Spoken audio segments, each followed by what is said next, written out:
Hi friend, हाथत कम समय थकार कारणे আজি মই বনালো सोयाबीन पुलाव।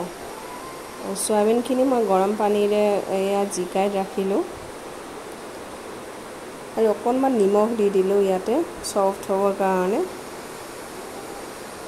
তাৰ পিছত ইয়াতে লৈ ললো এয়া মই গোবিন্দভোগ চাউল ললো। আৰু পিছত পানীৰে এতিয়া মই জিকাই ৰাখিম এখিনি।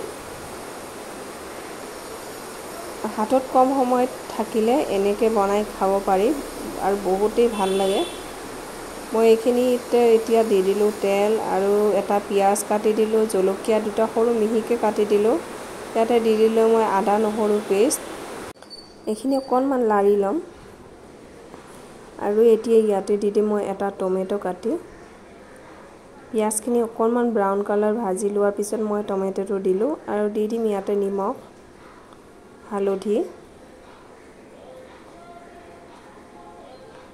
আৰু দি দিলো অকনমান গৰম মছলা। এখিনি এতিয়া ভাজি লম অলপ ভাল কৰি আৰু এতিয়া দি দিম ইয়াতে মই সোয়াবিন খিনি। এতিয়া এই গুটেইখিনি মই ভাল কৰি ভাজি লম। সোয়াবিন খিনি যাতে কেঁচা কেঁচা হৈ না থাকে এনেকে মই ভাল কৰি ভাজি লম। কেতিয়াবা মোৰ হাতত সময় নাথাকিলে আৰু কেতিয়াবা যদি বনাবলৈ এলা লাগে মোৰ আৰু মোৰ ছোৱালী সোয়াবিন খাই ভাল পায় কাৰণ সোয়াবিনৰ এনেকে পোলাও বনাই দিও মই। কম সময়তে হৈ যায়, খাবলৈও ভাল লাগে। এয়া দি দিম এতিয়া মই চাউলখিনি লগতো মই ভাল কৰি ভাজি লম।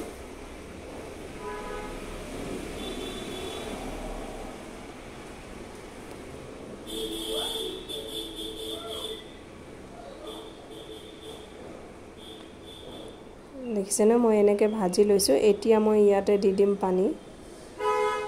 পানী ঠিক জুখত দিম যাতে ভাতটো গেলি না যায়, পোলাওটো গেলা হৈ না যায়। ঠিক তেনেকুৱা হিচাপত মই পানী দিম। ইয়াতে মই 1 গিলাস পানী দিছো আৰু অকনমান দিম ইয়াতে 1 গিলাসৰ আধাৰো আধা দিম।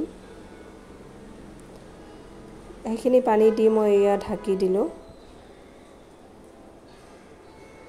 ঢাকি দিয়া 10-15 মিনিট মানৰ পিছত এবাৰ লাৰি দিম মই এইখিনি। দেখিছেনে কি ধুনিয়া হৈছে।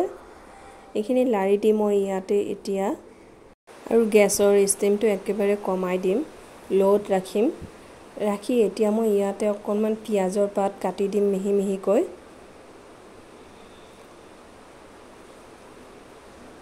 দেখিছেনে পিয়াজৰ পাত মই ওপৰত মিহি মিহিকৈ কাটি দিলো আৰু এতিয়া মই এইখিনি ঢাকি ৰাখিম।